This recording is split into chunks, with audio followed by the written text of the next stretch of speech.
नमस्कार दोस्तों, आप सब कैसे हैं। उम्मीद करती हूँ कि आप सब बहुत अच्छे होंगे और मन लगा के पढ़ाई भी कर रहे होंगे।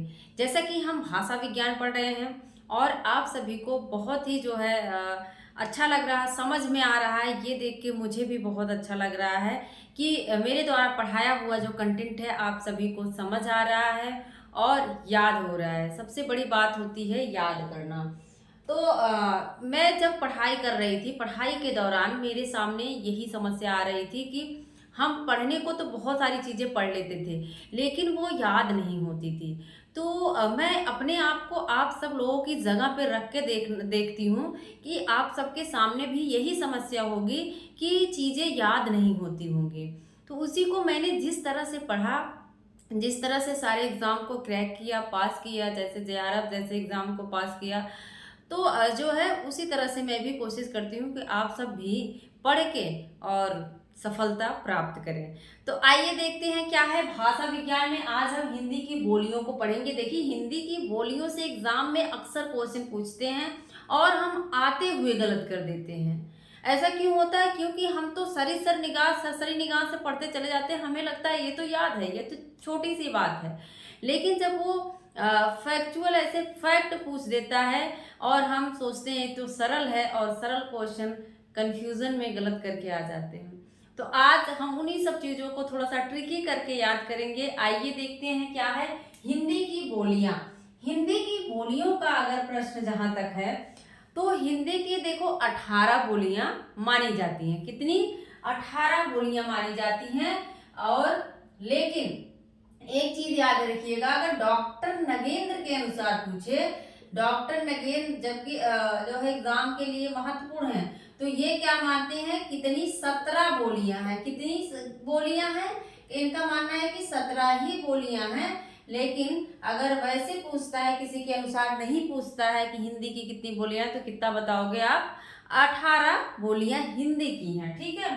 लेकिन संविधान में कितनी भाषाओं को मान्यता मिली है? जो संविधान में आप देखेंगे कि पहले तो 14 मूल संविधान में 14 भाषाओं को शामिल किया गया था।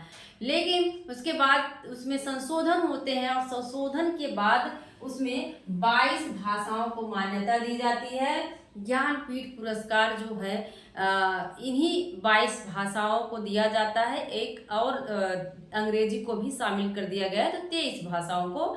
लेकिन हिंदी की जो है इसमें 18 बोलियां हैं। ठीक है। 22 भाषाएं हैं और 1+23 जो है उसमें हो जाती है ज्ञानपीठ। लेकिन जब आप साहित्य अकादमी पढ़ते हैं, ये चीजें बहुत ज्यादा इंपॉर्टेंट है, ये हर जगह नहीं मिलेगी। तो आप सब जानते हैं जो साहित्य अकादमी है वो 22 भाषाओं में तो दिया ही जाता है, प्लस 2 और में दिया जाता है। एक राजस्थानी हो गया, दूसरा क्या हो गया? अंग्रेजी। दूसरा क्या हो गया? अंग्रेजी। तो ये सब चीजें भी जानते रहिए कि मूल संविधान में 14 जो है भाषाएं थी। उसके बाद संशोधन होता है, सिर्फ एक संशोधन, एक भाषा को जोड़ा जाता है, सिंधी को। सिंधी को जोड़ा जाता है। उसके बाद फिर जो है संशोधन होता है 71 या 72 में होता है और 1992 में। और उस समय जो है 3 भाषाओं को जोड़ा जाता है। नमक, जिसको ट्रिक करके याद करते हैं, नमक, नेपाली, कोंकणी और मणिपुरी। तो इसके बाद फिर संशोधन होता है, 92वां संशोधन होता है 2003 में। उस समय 4 भाषाओं को जोड़ा जाता है, बोडो, डोगरी, मैथिली, संताली। तो उस समय वो सारी भाषाओं को मिलाकर कितनी हो जाती हैं? 22 भाषाएं हो जाती हैं। तो इतनी चीजों को आपको याद होना है। 14, 3, 15, 16, 17 हो गया। 17 जो है 4, 21 हुआ ना। 17, 4, 21 ऐसे आप लोग जोड़ लीजिए उसी में।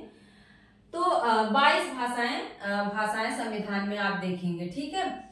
अब देखेंगे कि सौर सेनी अपभ्रंश क्या है। सौर सेनी, देखो सौर सेनी अपभ्रंश, पहले क्या था? अपभ्रंश था। अपभ्रंश हमने पढ़ा दिया है। अपभ्रंश से संबंधित जो फैक्ट पूछे जाते हैं उसको बता दिया है। उसके बाद एक और आता है, अवहट्ट आता है। तो अवहट्ट के बारे में भी जानते रहिए। हमने 1000 तक अपभ्रंश बताया था, तो उसी में से 900 ईस्वी से आप देखेंगे 900 से क्या है? अवहट्ट माना जाता है। 900 से क्या है? अवहट्ट माना जाता है। तो अवहट्ट में देखेंगे सबसे पहला जो है जो ज्योतिरीश्वर ठाकुर है। कौन है? ज्योतिरीश्वर ठाकुर हैं, इनकी रचना है वर्ण रत्नाकर। क्या है? वर्ण, जो त्रिश्वर ठाकुर की क्या है? वर्ण रत्नाकर है ना।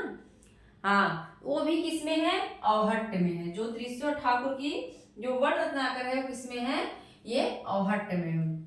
तो इन सब चीजों को जानते रहिए। एक बार मैं क्लियर कर लूं, क्योंकि मुझे लग रहा है मैथिली में है ज्योतिश्वर ठाकुर की, तो कुछ भी चीजें गलत नहीं होनी चाहिए। कभी कभी होता है कि टीचर बता देता है और हम वही करके आ जाते हैं, तो ये गलत हो जाता है ना। तो इसमें एक मिनट,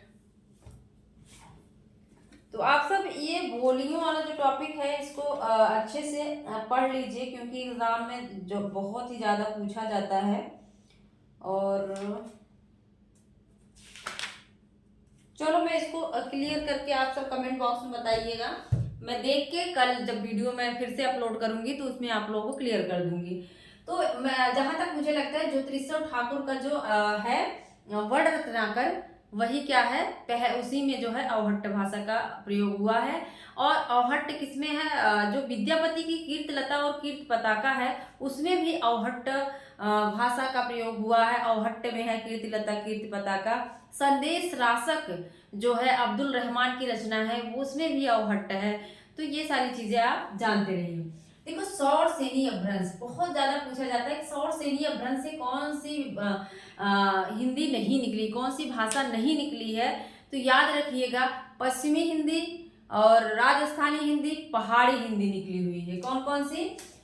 पश्चिमी हिंदी, पहाड़ी हिंदी और राजस्थानी हिंदी।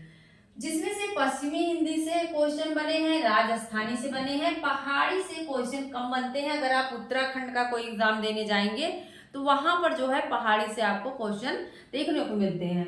तो सबसे ज्यादा हमारा फोकस किस पे होगा? पश्चिमी हिंदी और राजस्थानी पे होगा। तो पश्चिमी हिंदी के अंतर्गत कौन आते हैं? 6 बोलियां मानी जाती है। कितनी? एक हो गई, 2 हो गई, 3 हो गई, 4 हो गई, 5 हो गई, 6 हो गई। मैंने एक निमाड़ी भी लिखा है। अब एक विद्वान है, आप सब जानते हैं, भोलानाथ तिवारी। कौन है? भोलानाथ तिवारी। कौन है? भोलानाथ तिवारी हैं। इन्होंने कहा कि एक और इसके अंतर्गत आती है, पश्चिमी हिंदी के अंतर्गत निमाड़ी। कौन सी है? निमाड़ी है उसका नाम ना।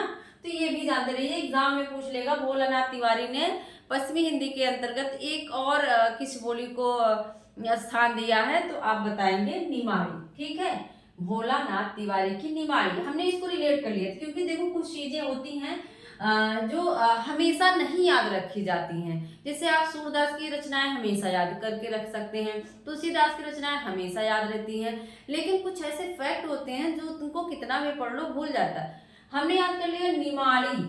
निमाड़ी में माँ आ रहा है, माँ। निमाड़ी माँ कैसी होती है? बड़ी भोली होती है। माँ कैसी? माँ देखो, माएँ क्या होती हैं? बड़ी भोली होती है ना। उनसे अपना वो खाना क्या करती हैं? बच्चों को दे देती हैं। खुद भूखा रह लेती हैं लेकिन बच्चों को भूखा नहीं सुलाती हैं। तो ऐसा हमने रिलेट किया। निमाड़ी जो माँ होती हैं वो क्या होती हैं? भोले ही होती हैं। तो निमाड़ी अगर शब्द दिखे कहीं भी, निमाड़ी बोली से कुछ पूछे तो भोला, माँ भोली होती है, भोलानाथ तिवारी। ठीक है, अब जानते हैं आप सब, कौरवी को ही क्या कहा जाता है? खड़ी बोली। क्या है ये? खड़ी बोली। कौरवी नाम जो देते हैं राहुल सांकृत्यायन देते हैं। सभी को पता होगा कि जो राहुल सांकृत्यायन है उन्होंने कौरवी नाम दे दिया खड़ी बोली को। और ये कैसी है? आकार बहुला है। आप जैसे कह रहे हैं वह जाता, मैं खाता पीता, जाता, मतलब ज्यादातर आकार बहुला का मतलब आ जो है, आ की मात्रा इसमें ज्यादा है। मैं जाता, खाता, पीता, सोता, रहता। तो क्या है कि आ कैसी है? आकार बहुला। हरियाणी दक्षिणी ये जो है, यहाँ तक आप देखेंगे ये सब क्या है? आकार बहुला। एग्जाम में बहुत ज्यादा पूछता है और हम गलत करके आ जाते हैं। कौरवी, दक्षिणी और जो हरियाणी है ये कैसी है? ये आकार बहुला बोलियां हैं।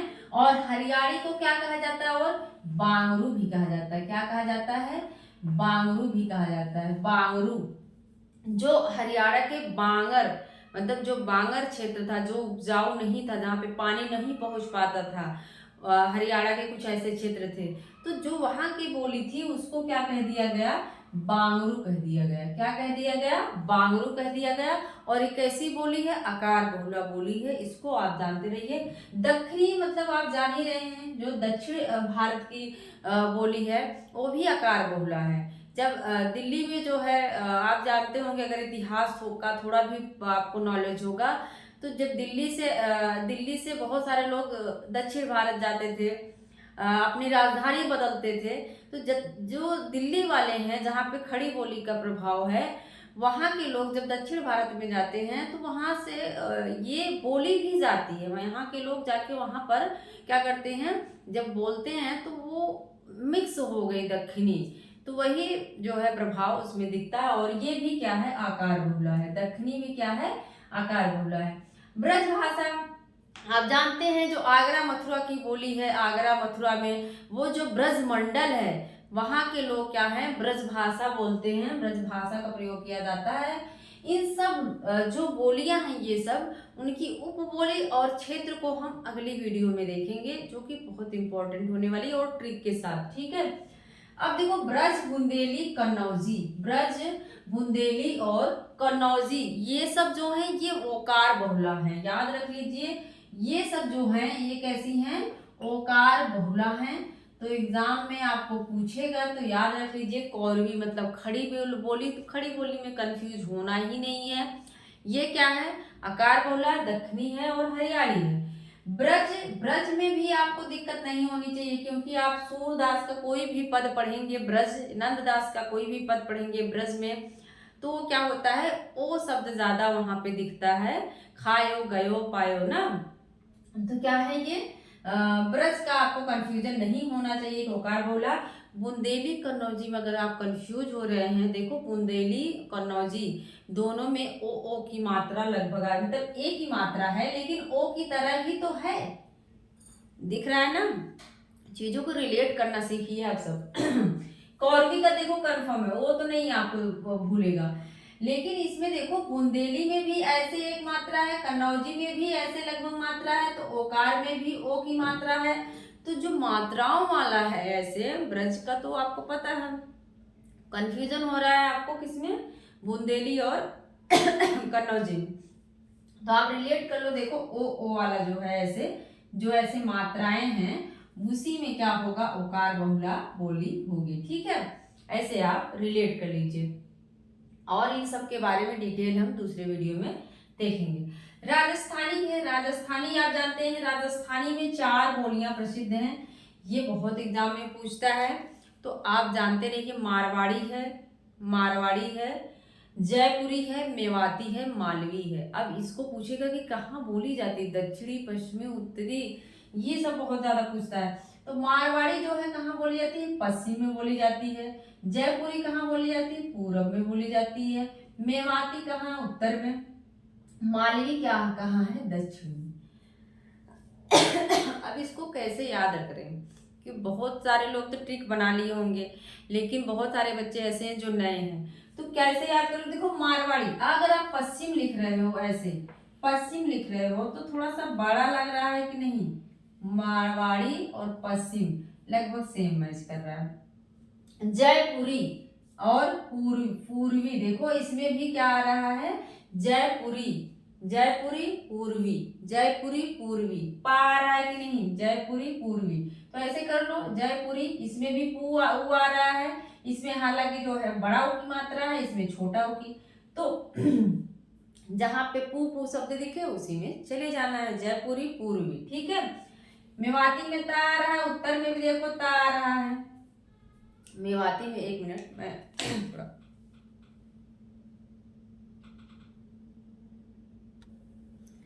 तो मैं बता रही थी राजस्थानी। राजस्थानी में क्या है? हम कह रहे हैं कि देखो पू यहाँ भी आया, पू यहाँ भी आ रहा है ना। मेवाती में भी उत्तर ता आ रहा है, उत्तर में भी ता आ रहा है। मालवी देखो, दक्षिण के लोग ना बड़े माला माल होते हैं। दक्षिण के लोग क्या होते हैं?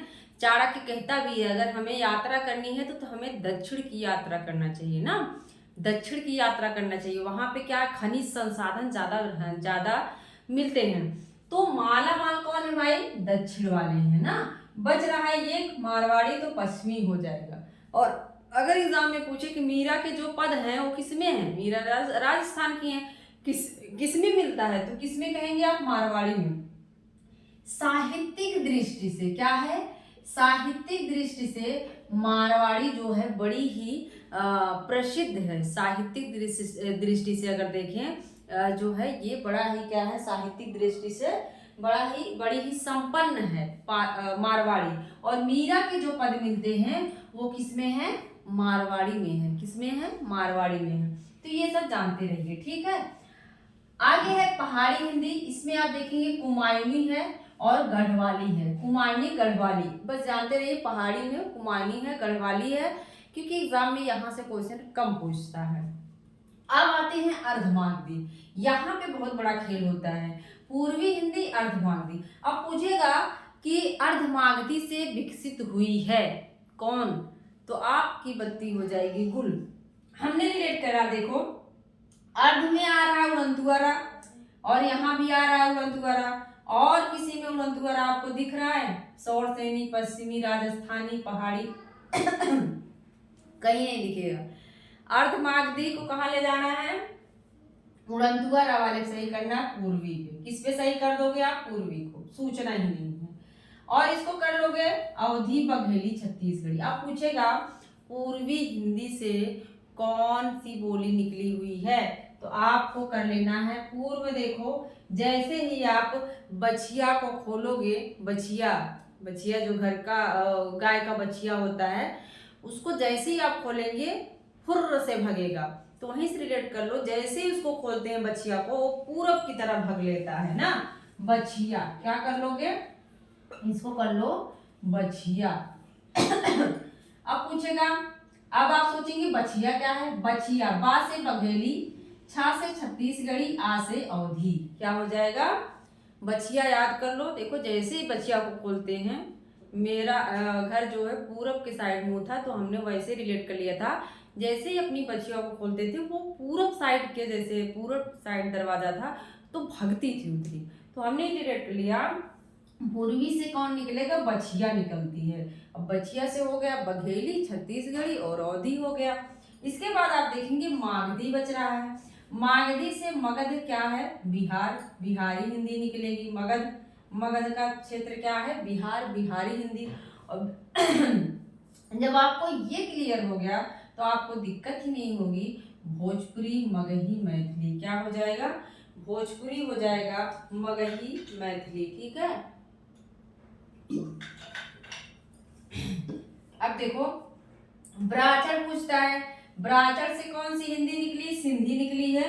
ये ब्रजबुली से पूछा हुआ है। देखो जो ब्रज भाषा है वही बंगाल में ब्रजबुली के नाम से जानी जाती है। जानते रहिए ये बंगाल की कृत्रिम बोली है।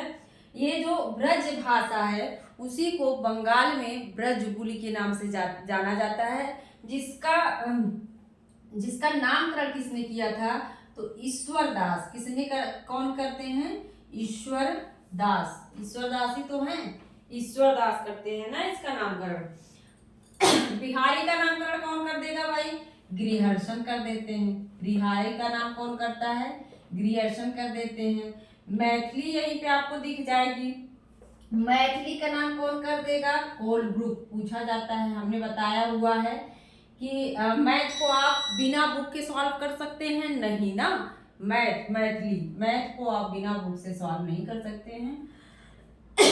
कोलब्रुक आज गला ही नहीं काम कर रहा है, तो फिर क्या है, राजस्थानी का नामकरण भी किसने किया था, गृहर्षण ने। किसने किया था, गृहर्षण ने। आज मैं फिर से अच्छा फटाफट एक बार कर लेते हैं। पश्चिमी हिंदी में आप देखेंगे कौरवी, हरियाणी, दक्षिणी है, आकार बहुला है। ब्रज है, कन्नौजी है, बुंदेली है, ये ओकार बहुला है, ठीक है। निमाड़ी है, माँ कैसी होती है, भोली होती है, भोलानाथ तिवारी मानते हैं।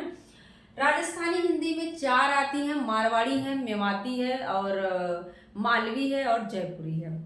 हमने बताया कि देखो जयपुरी पू आ रहा है, पूर्वी हो जाएगा। मेवाती में ता आ रहा है, उत्तर हो जाएगा। और मालामाल कौन होते हैं, दक्षिण वाले होते हैं। एक बच रहा है मारवाड़ी, तो मारवाड़ी जो है पश्चिमी, जिसमें मीरा के पद मिलते हैं, ठीक है। पहाड़ी है, कुमायूनी, गढ़वाली। अर्धमागधी हमने बताया अर्धमागधी में भी उड़नतुका आ रहा है, पूर्वी में भी उड़नतुका आ रहा है, तो आप पूर्वी में जाएंगे। अर्धमागधी अपभ्रंश से पूर्वी हिंदी निकलती है। हमने कहा जैसे ही बछिया को खोलते हैं वो पूरब की तरफ भगती है। बछिया, बघेली, छत्तीसगढ़ी और अवधी। ठीक है। मगध का क्षेत्र क्या है? बिहारी, बिहार है, बिहारी हिंदी और भोजपुरी, मगही, मैथिली। ठीक है। रेमंड ने इसका नामकरण किया था भोजपुरी का। कौन है? Raymond, Raymond. ठीक है। कौन है? रेमंड ने। ब्राह्मण का है सिंधी, ये भी पूछा जाता है। हमने याद किया था कि सींग से सब लोग क्या कर देते हैं? चीड़ फाड़ देते हैं ना। ब्राह्मण, सिंधी, सींग, इसको हमने सींग कर लिया था, सींग। तो सींग से क्या कर लेते हैं? चाड़, ब्राह्मण, चीड़ फाड़ देते हैं ना। सींग से अभी देखो कोई जानवर से पूरा चीड़ फाड़ देता है, चीड़ फाड़ देते हैं। ब्रज बोली जो है बंगाल की बोली है, इसका नामकरण ईश्वरदास ने किया है। तो मुझे लगता है दोस्तों कि ये जितना भी हमने आपको पढ़ाया ये आपको दिमाग में छप गया होगा, याद हो गया होगा। और आप सभी इतने अच्छे अच्छे कमेंट करते हैं, बहुत ही अच्छा लगता है। मेरा पूरा वीडियो देखने के लिए बहुत बहुत धन्यवाद। ऐसे ही वीडियो आपको देते रहेंगे। मिलते हैं अगले वीडियो में। Thank you.